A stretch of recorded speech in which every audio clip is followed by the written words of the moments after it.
Welcome to the Recovery 2.0 online conference. I'm your host, Tommy Rosen, and today, well, I'm just thrilled to be speaking with Kia Miller. Kia is a yoga teacher who has been devoted to the path of yoga for over 25 years. She's a lead yoga and meditation teacher trainer who runs workshops, retreats, and trainings around the world. She has developed her own style of yoga called Radiant Body, which brings together Vinyasa, Kundalini Yoga, pranayama, and meditation. Kia, thank you so much for lending your voice, your presence, your experience, and your wisdom to the Recovery 2.0 community. Welcome. Thank you. I'm so thrilled to be here. So, Kia, people will be curious to hear just a little bit about the story of how you got turned on to meditation. I know, as I know you, I've gotten a chance to understand that meditation is one of the most important things in your life.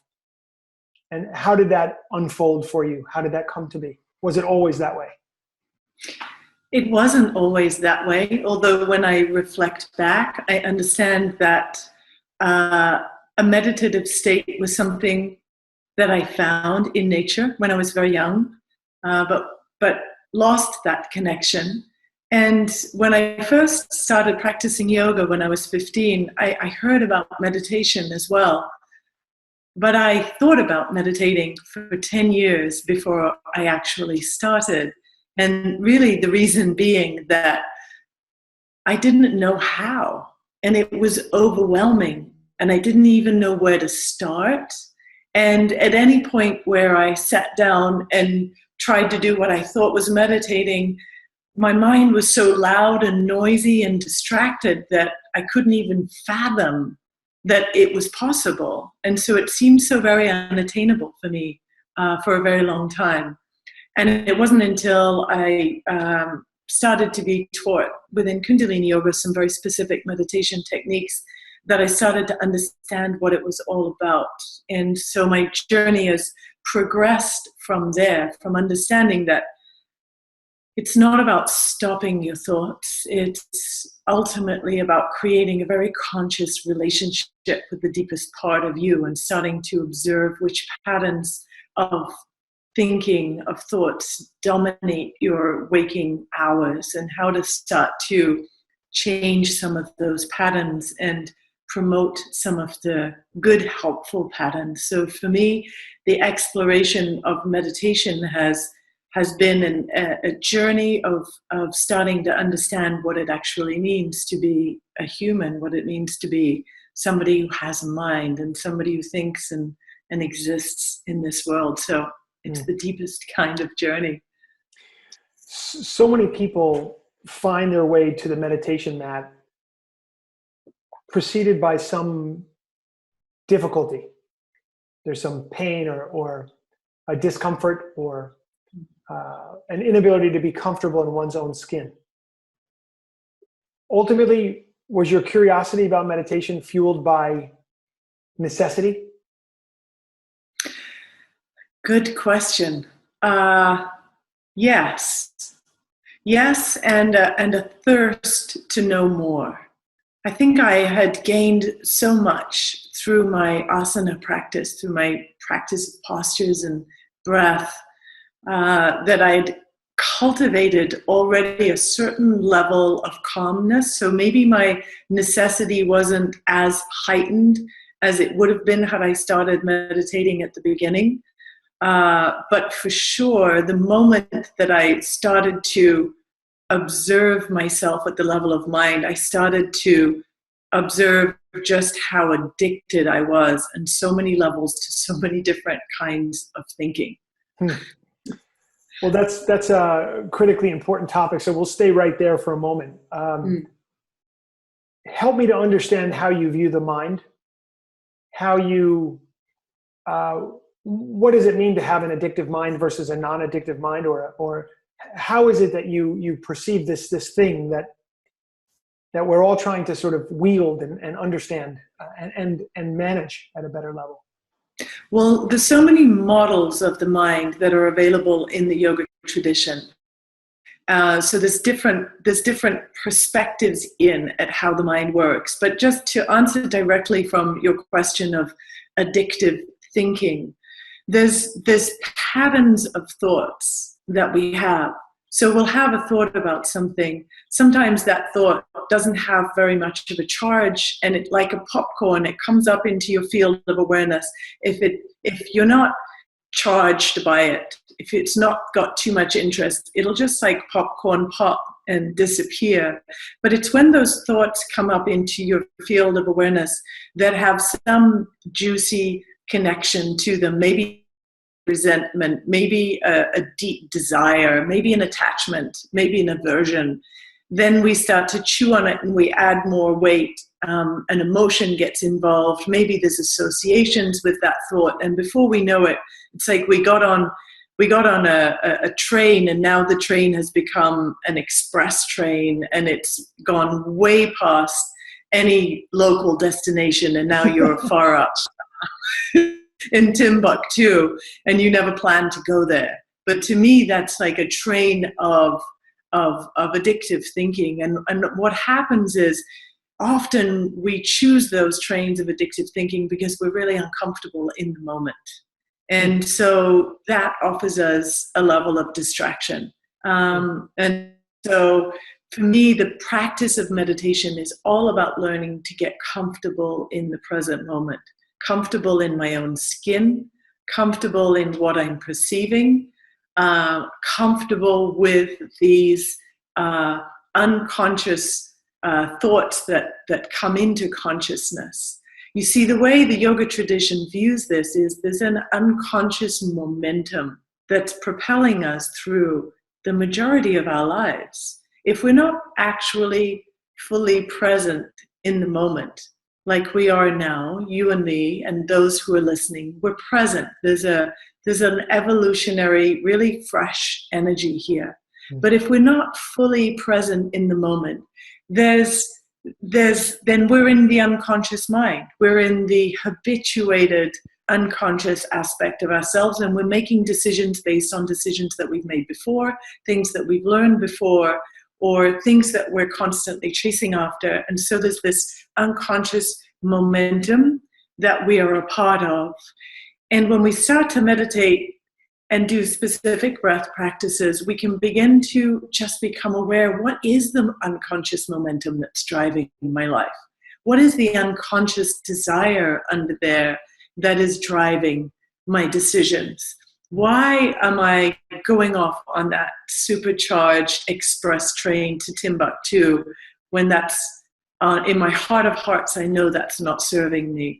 Why do I still continue to do this, and this behavior, even though I know that it's not serving me? And it's that presence in the moment where we're making these decisions from old behaviors.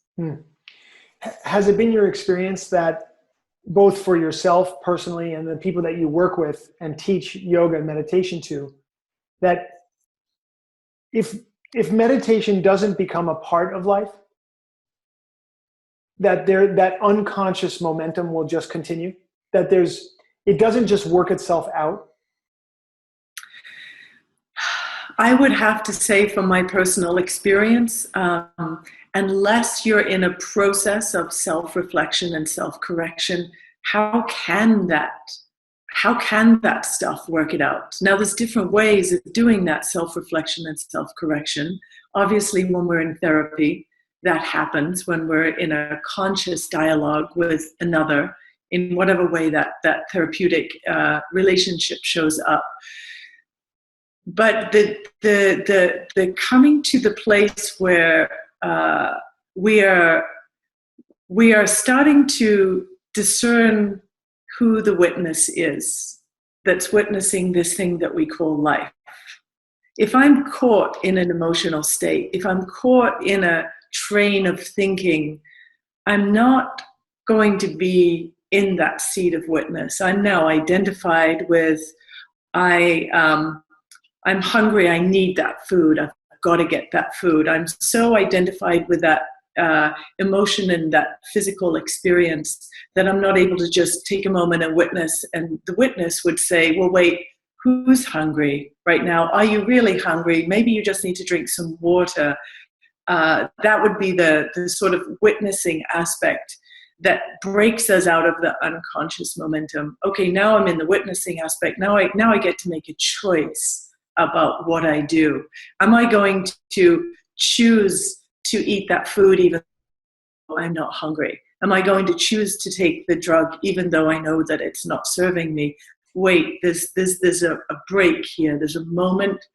And so the process of meditation, because it's about starting to learn to simply bear witness to your experience, then we can start to make these conscious little breaks in our behaviors and start to change, make different choices, in other words. Often we think there isn't another choice, but there's always another choice.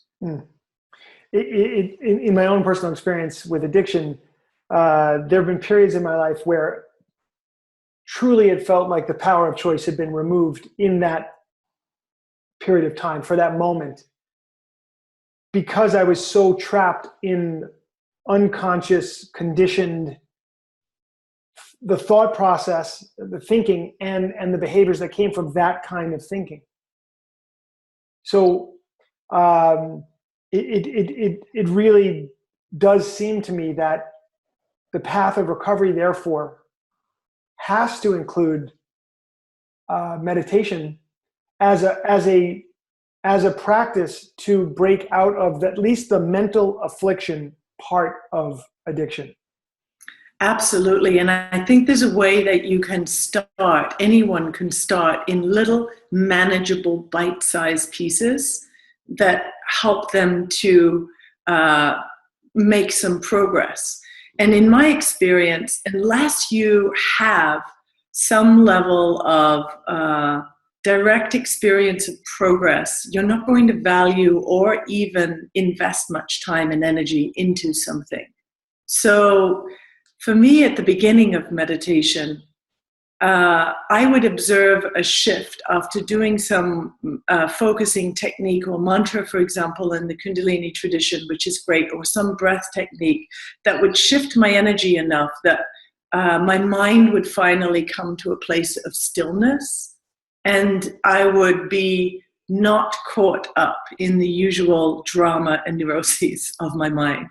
So that started to offer me little glimpses of what a witness state is like, what it's like when we're not so self-identified, whatever way we're self-identified. I'm not enough, I'm an addict, I'm this, I'm that, whatever that may be. But in those moments of just pure fullness and presence, that gave me enough impetus to realize, wow, okay, there's something here. I want to keep this up. So I kept doing the Kriya practices, the activating breath practices that would create that level of stillness that started to give me a glimpse of the window of who I was if I wasn't what I think that I am or was. That makes sense. And then from there, I started to hone in more on the subtler, okay, now I'm just going to watch my breath. Watching my breath, watching my breath. Oh, catch myself thinking, watching my breath. Catch myself thinking, watching my breath. Okay, add another dimension. I'm watching my breath. Catch myself thinking, oh, what was that thought? Oh, planning thought. Gosh, I'm so invested in creating the perfect future. I want to plan everything so that life is perfect. So I invest so much time in the now, in my future. Some people are real past investors. There's a lot of those thoughts that come in that are related to past experience. So now I start to label my thoughts. That gives me, again, just a little bit of distance. If I've been able to label a thought, now how I'm not identified with that thought. Oh, planning. Oh, egoic thought, resentment, attachment. And so now I'm starting to create a really different relationship with thinking. So that's profound. Just begin there. Well, it also sounds like you're beginning a different relationship altogether with yourself. Yes. And I'm thinking now that on this path of transformation, moving out of addiction into recovery, and then, moving on into areas where you're thriving in recovery, which is what we're hoping for. Again, it seems that there's just a regular process of recognizing thought and emotion without grabbing onto it, without being pulled around by it. Have you found that the upshot of your meditation all these years has allowed you to experience a different version of Kia Miller? Without a doubt. And I will say that the most profound thing that's happened to me through this kind of self-inquiry and meditation is a deep compassion for myself and a deep compassion for the human condition. Because you asked earlier about sort of a model of the mind. Well, the mind is a super active place, and it's generating what Yogi Bhajan said, 1,000 thoughts per blink of the eye. There's a lot of thoughts coming through the field of our awareness. How do we sift through that? How do we create a level of clarity? And how can we learn, which we're not really taught to do in our schools, can we learn techniques to begin to hone and harness and focus the power of our mind so that it becomes a real force for good, as opposed to the place where we are constantly feeling distracted and scattered and chasing the next thing. The yogic model of the mind is that the 5 senses through which we're perceiving the world, the brain is interpreting the world, and for the most part, we tend to just be chasing through our senses. We hear something that stimulates a thought, a memory. Off we go. We smell something. Now it's coffee. I've awakened some deep craving in myself for coffee. Now I have to have coffee. Now I can't imagine that life could be good without that coffee. And so I've created this whole train of thinking. So there's the sensory mind, is the part of ourselves that identifies as I-ness, we call it. So now that's you could call it the egoic identity. It's the I-ness that says that rather than there's a rose in front of me, oh, I see the rose. So now there's that way that we identify the I-ness. And then there's a higher mind part. We call it in yoga the buddhi mind, but it's the witnessing part of yourself. It's the intelligent, discerning part of yourself that can make relevant decisions, and not decisions that come from the memory, which is another aspect of the mind, or not decisions that are coming for pure, immediate sensory gratification. So there's a whole model laid out within the yoga tradition about, how the mind operates. That's helpful, certainly on one level. That understanding, it was informative for me. But the greatest progress I made was that learning to come into full witness consciousness and starting to identify as the watcher, not the thinking. And then starting to make, as I mentioned earlier, that break in the momentum and different choices. And setting like a little simple task. Like one year for my New Year's resolution, I said to myself, I want to stop judging. I just don't want to judge anymore. You call that simple? No. I thought it was going to be simple. I just won't judge.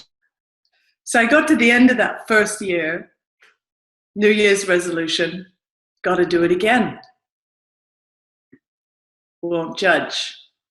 The end of that year, did it again.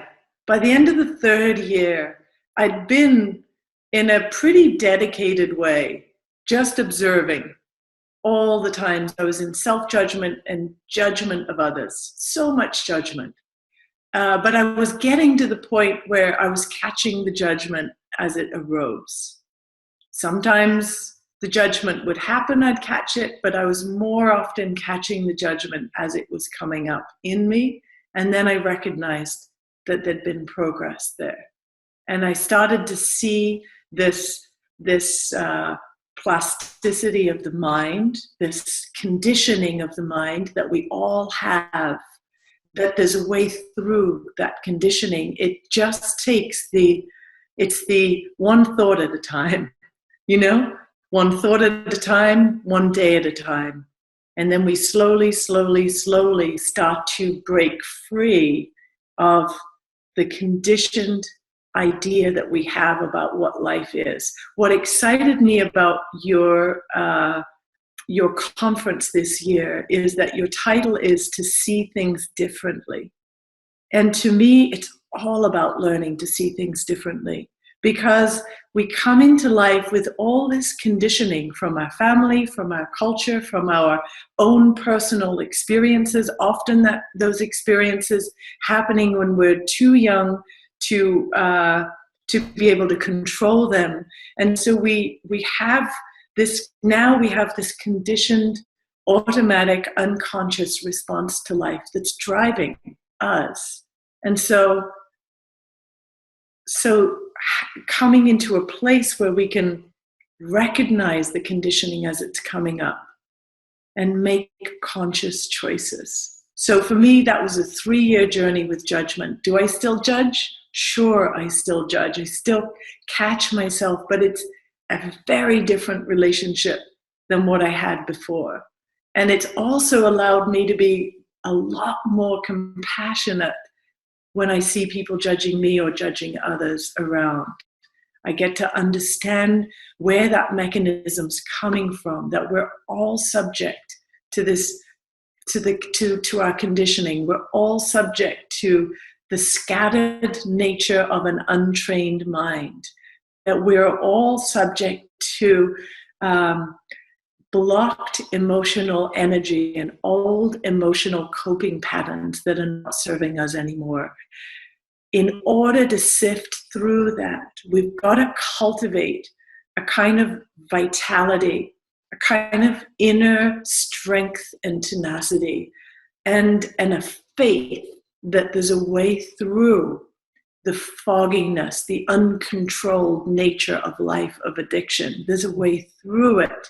And there's a way through it just observing one thought at a time, consciously choosing where we're placing our energy. Our thoughts with emotions create a real field of magnetic energy that is pulling towards us that same reflective energy that the thought and emotion have. So if we are not mindful, if we're not conscious, then we are negative thinking. Emotions get charged that negative thinking. And now we become that person who's saying, well, bad things just keep always happening to me. And life sucks. And fine for you, you're lucky, but this is my lot. And it's that the understanding that everything that's happening to us as adults is coming from what we're generating from the inside, i.e., what we're thinking and how we're feeling.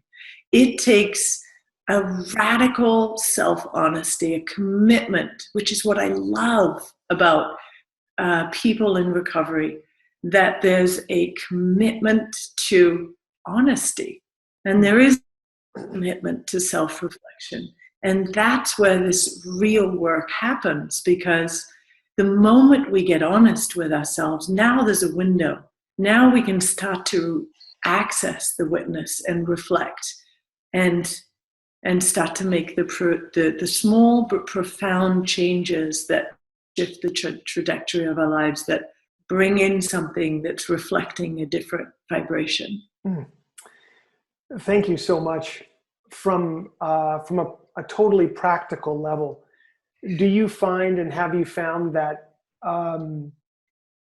location and geography make a difference in a person's ability to meditate?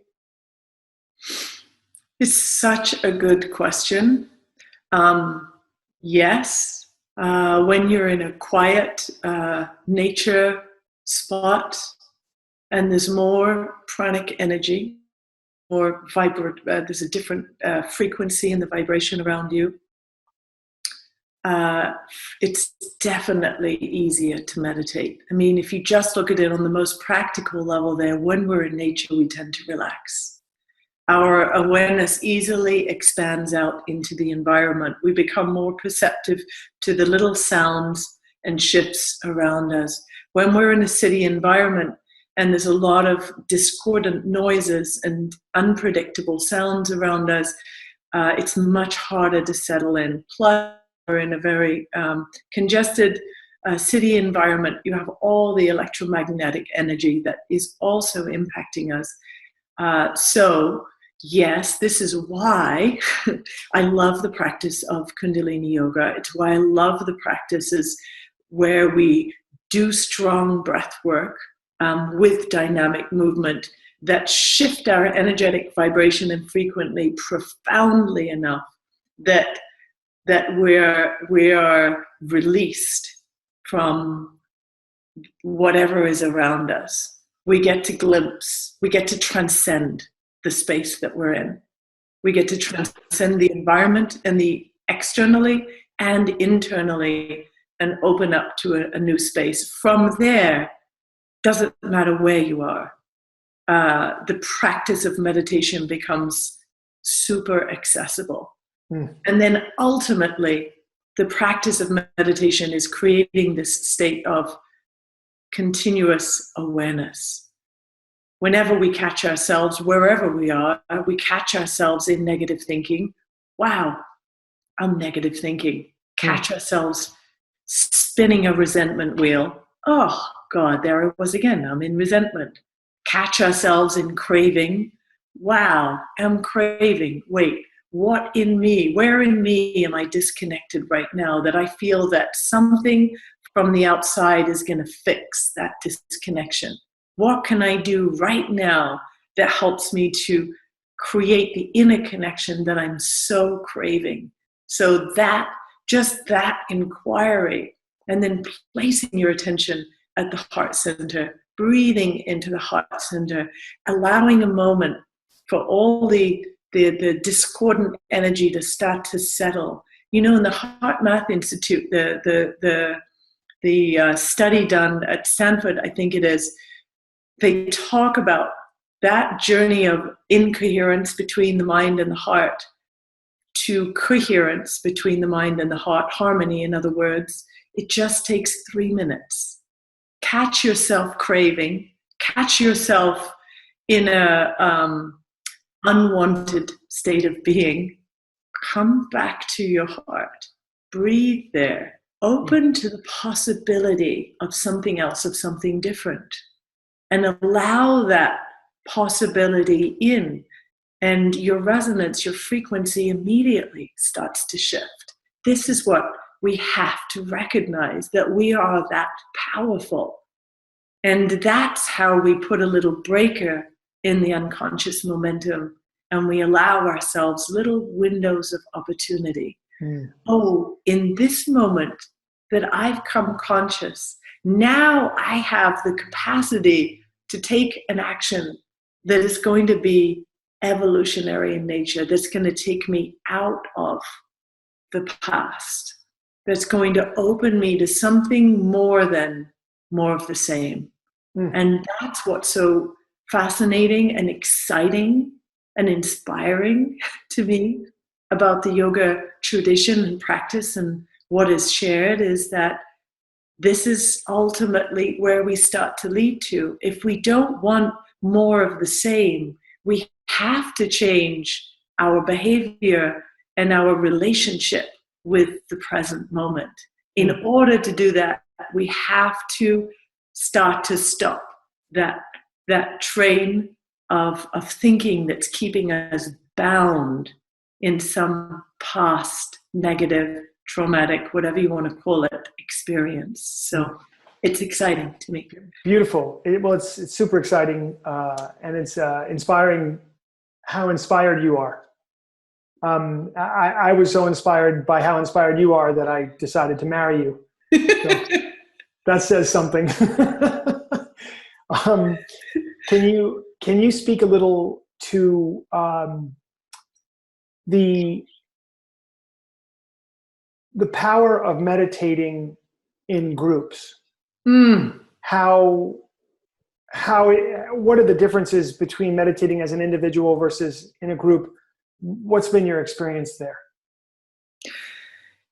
Yogi Bhajan referenced that group consciousness is a vital part of the journey from individual to universal consciousness. So from a limited perception of self to an unlimited perception of self, that one necessary step in the middle of that was group consciousness. And what I've experienced about group consciousness is that when somebody in the group is elevated and super connected, that person draws everyone up to the same place. Yogi Bhajan used to say it only takes one person in the group to be connected in that up and down plane, which I'm losing the word right now, vertical plane.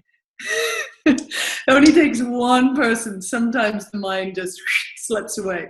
Only takes one person in that vertical plane and everybody gets drawn into it. And what I found about group practice is that, especially if you've done some level of Kriya or dynamic movement practice with breath and sound beforehand, that creates a cohesion and a harmonization in the group auric field, the group energy. Then naturally in the meditative space, the whole frequency gets lifted and expanded. And so for those people who haven't yet had a successful experience on their own, they get glimpses of it within the group field. And so, yes, it has relevance. And I think another level of relevance is that we're social beings as human beings. And we're so strengthened and fortified by community. I think that's, why churches have been so successful. Community centers. There's a deep craving in all of us to be seen and to see and to share experience and to share values. And so when we come into group meditation, there's that feeling of being buoyed by those around us. Thank you. Can you speak a bit? I know you have a tremendous love of mantra. And I'm wondering if for the listeners here, you can speak to the power of words, the power of mantra, and the difference that has made for you in your personal evolution. Great. So there's two parts there, right? The power of a mantra and then the power of words themselves. I'll start with mantra. And what I want to say here is that I just thought it was so weird when I started mantra, especially in the Kundalini tradition. I'd heard some of the Sanskrit mantras before when I was in India, and I'd absolutely loved them and been drawn to them. But I had that sort of fear of indoctrination and some kind of religion. And so I had to create my own direct experience relationship with mantra before I could fully embody it. And now it's a major part of my practice. I recognize the value of it. And so to start, I think doing simple mantras as a way to focus your conscious mind and to start to harmonize the mind and shift your brain frequency it's such a powerful thing to do. Whether you're chanting Om, you're chanting Sat Nam, or whatever the simple practice is, the moment you start to use your breath with sound, you start to change the frequency of your brain. You start to become more open, more harmonized. So there's that. And then when I started to learn more about mantra and came to the understanding and the recognition of the power of different frequencies of sound, that some frequencies just have a certain potency to them.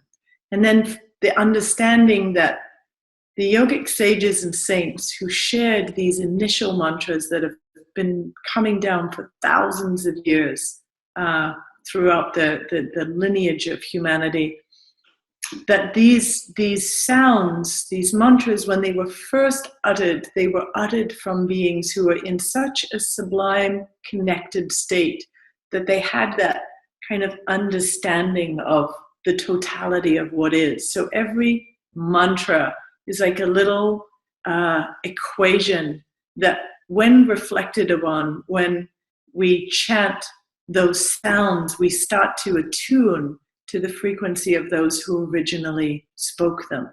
So that's a much more in detail way to think about it, but that's fascinating to me. And my own direct experience is that before I could develop the capacity for self-reflection that I've been talking about, that witness state of mind, I needed to chant mantra. I needed to chant it out loud because it was the only way I could get the busyness and the chaos of the crowd that exists in my mind to actually start to harmonize and come to a place of coherence where I could have an experience beyond that insanity that I was calling my mind, not recognizing that there is a higher mind that the yogis reference. And when we quiet the insanity, the higher mind is present, that intuitive mind is present. So mantra for me was the gateway into understanding the mind and starting to then cultivate the relationship with the witness, so that now I can really hold that space and just be aware that thoughts are thoughts, but they're not me. I don't have to be identified with them. I can create distance from the ones that are disturbing to me and unhelpful. I can create intimacy with the ones that are helpful and promote a way of being that is in alignment with my core values. So mantra is a very powerful tool. Sound is a powerful tool for attunement. And then words are considered the most powerful thing that we have in the yoga tradition. It's how we express, it's how we communicate, it's how we create the highest level through words, through sound. And so the saying in the yoga tradition is that if we become really exquisitely skillful at the words we choose, when we choose them, how we speak them, then our words will start to take on the most enormous power, that everything we speak shall manifest. And so that's a very lofty goal, but really underlying that is that words have extraordinary power. When we think something, it has a certain magnetism to it. There's a certain power to it. When we verbalize it, now that power has become exponentially greater. There's a certain, that frequency of thought has now become the frequency of sound. And so learning to catch ourselves before that resentment is spoken, the anger is spoken, the word that may hurt, that we would later regret that we said. Learning to take that pause, recognize, wow, I'm really angry. I best just step away for a moment, cool down, come back and re-engage. Or wow, I'm very resentful right now. Whatever that emotion is that wants to be expressed through words, because there's a instantaneous feeling of gratification when we say something that's hurtful or damaging, but then the afterglow of that is really toxic. Yeah. Have you ever seen that from anyone close to you? I've seen that from myself. Just curious, because you seem to be talking right to me. That harkens back to that moment of pause that we spoke about at the beginning, and just creating a second of pause can change the entire world. It really can. Yeah, it really can. The more we bring those pauses into our life, the more potent our life becomes. Because without pauses, there's no time for integration and reflection on what just occurred. So then in that integration and reflection, there's an opportunity for understanding to arise as to whether, is that something I want to repeat or not? Or am I going to take that energy forward into the next thing that I do? So taking these moments of pause between activities, between conversations,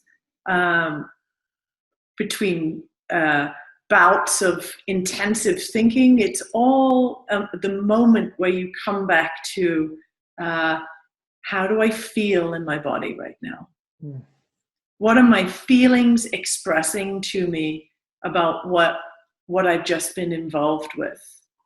Okay, how do I connect back? If I'm feeling off center, how do I just connect back into that source of myself? And trusting that everything that we need in any given moment, any question that we have, the answer for it is here.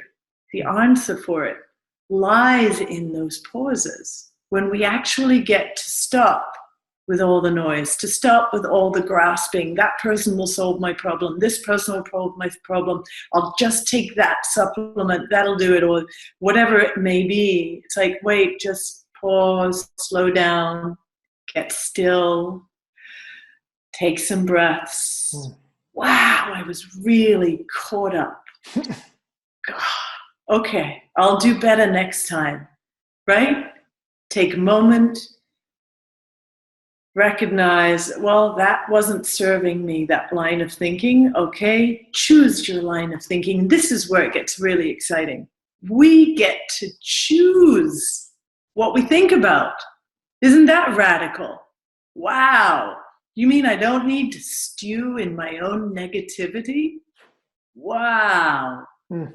I can choose something different.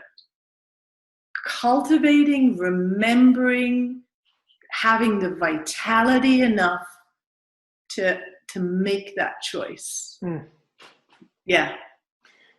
Thank you so much. You and I have spent quite a bit of time in India. And we've gotten to be around a lot of incredible teachers. And we've even gotten to be around people that you and I have referred to as masters. Can you speak to why you have decided as a teacher to run many, if not most, of your trainings from India? That's a multi-leveled decision, really, that I made or make continually. There's a couple of fundamental elements in it, and one which you just referenced, which is that there's something about being in the presence of masters. And when I say masters here, I mean somebody who is really in absolute clarity and neutrality, not living in a duality of misunderstanding of who they are or what they are. So when you're around people who really have that deep sense of self, not the bravado, egoic sense of self, but the deep sense of who they are, that consciousness is contagious. When you talked about group energy earlier, like that consciousness is contagious. I want to be around it as much as I can. I want to introduce people who have been turned on to yoga through my teachings. I want to introduce them to that level of mastery. And so it's of interest to me always to be under the spiritual umbrella of those beings who are further along the path than I am. And it's of interest of me to introduce others to those beings and make their teachings available. And it's also of interest to me because it's also of interest to me to take people to India, and particularly to the Himalayas, to where the saints and sages have been for centuries, because there's a certain unified energy, there's a certain frequency of consciousness there that when you practice, when you meditate, it's palpable. You can tap into it. In fact, on this topic of meditation, my first real experience of what meditation is took place in India. And it happened. It's like you can't force yourself to go to sleep. You can't force yourself to meditate. You can create the internal condition for it to happen, but we don't control when it happens or how it happens. In truth, when we say to meditate, what we're talking about is focusing techniques. But a true state of meditation is not something that we do. It happens. It's grace. And that happened to me in India. And it just falling into a state of grace, of a state of being, of pure contentment, stillness, aware of one's surroundings, but all craving melts away. There's that sense that all that is needed is right here. There's a sense of being fully resourced. So that experience really clued me into the power of the unified field in that area and a desire to take people there. It's not that you can't reach those states of grace and experience anywhere that you are, but there's a certain frequency there. There's a certain devotion in the culture. There's a certain the traditions of yoga are infused with the culture, and so there's a closeness that's really interesting to me. That's exciting. What you described there, that falling into that meditation, that state of meditation, which, by the way, I've had that experience with you in India, really, to me, in my direct experience, is the opposite of addiction.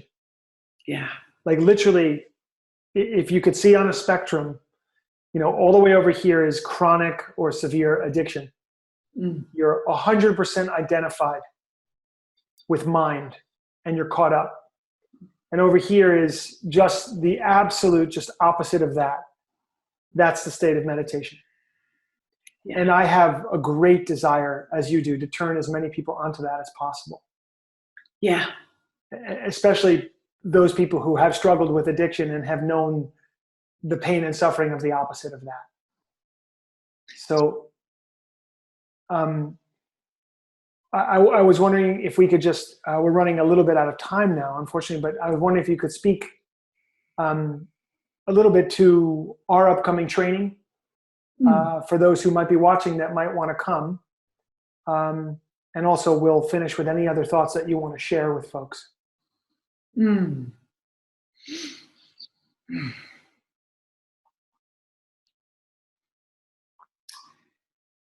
The desire for me, my motivating desire in life, is to empower people with the techniques within the yoga tradition that are so powerful and impactful that they break through the hypnosis of the addicted mind, of the caught up mind. And whether you think you're an addict or not, all of us are. We all have addictive trains of thinking. Some are mild, some are intermediate, and some are really intense. There are practices designed by people who really understood the totality of what it is to be human, to be physical beings, energetic beings, emotional beings, spiritual beings.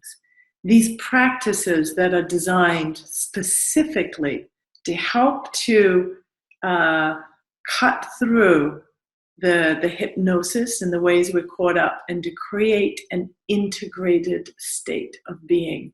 My interest is to share those practices with people, not only for their own personal development, although it has to start there, but to encourage others to share these teachings, because there's so much power in them and there's such a need for them.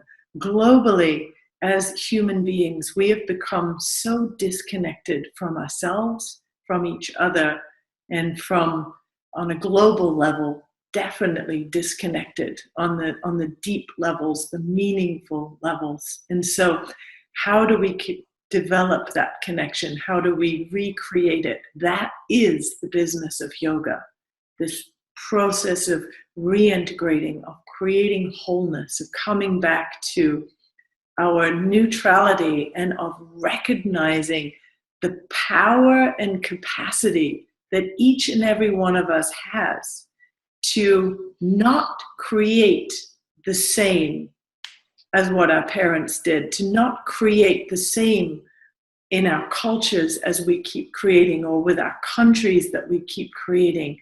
There's a potential for all of us to change, to make a quantum shift from where we are to a way of being that is not caught in addiction, in pain, in suffering, in revenge, in resentments.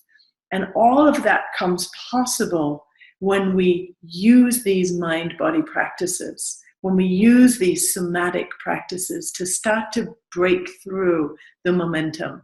So that's why I've really developed trainings and immersive experiences. And that's why, thankfully, we are doing this one together as an opportunity for people to come and to learn the tools, to have direct experience of these practices so that they can share them.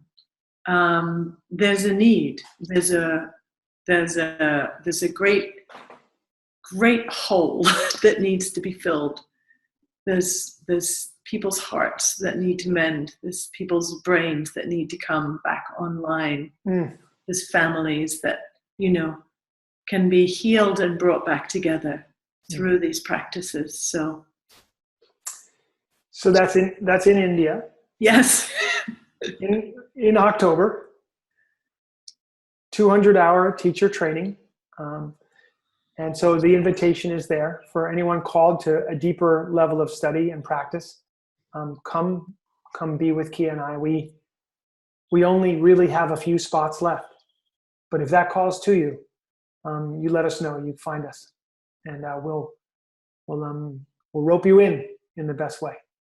And I just want to say here, whether you come to a training or not, wherever you are at in your life, there's a relevance to these mind, body, energy practices for you. They're not for somebody else. They're for you. These practices can meet you where you are at. And I think that's important, because in the West right now, we think of yoga as this athletic practice where you have to be able to, stand on your head and do cartwheels and flip upside down at the drop of a hat. But no, that's not what this is about. This is about learning very simple techniques that can shift your energy, break the addictive mindset, and awaken you to the light within you, the capacity within you that somewhere along the line you forgot, or you identified with something other than. The purpose of these practices is to dissolve all the ways that we have covered our potential and ourself, and start to awaken us to the possibility and the potential of who we are. So beautiful. Well, Kia, I'm so incredibly grateful to you for your time and sharing your love and your passion for meditation with this community. How can people find you? You can find me through my website, kiamiller.com. I lead retreats. I teach on yogaglow.com, so hundreds of classes there and trainings. And as you can see, I'm ridiculously passionate about yoga. Tommy here has to live with me in this state of being because it's my life. It's my lifestyle. And I find incredible freedom in that, and incredible vibrancy in my life because of that. And it's an absolute blessing in my life too. Thank you. Yes. Thank you. Well, so much love and gratitude. Thank you so much for sharing. And I look forward to giving you a big hug and a kiss in just about 2 seconds here. Fabulous. Love you. Thank you, hon. Namaste. Thank you. Sat Nam.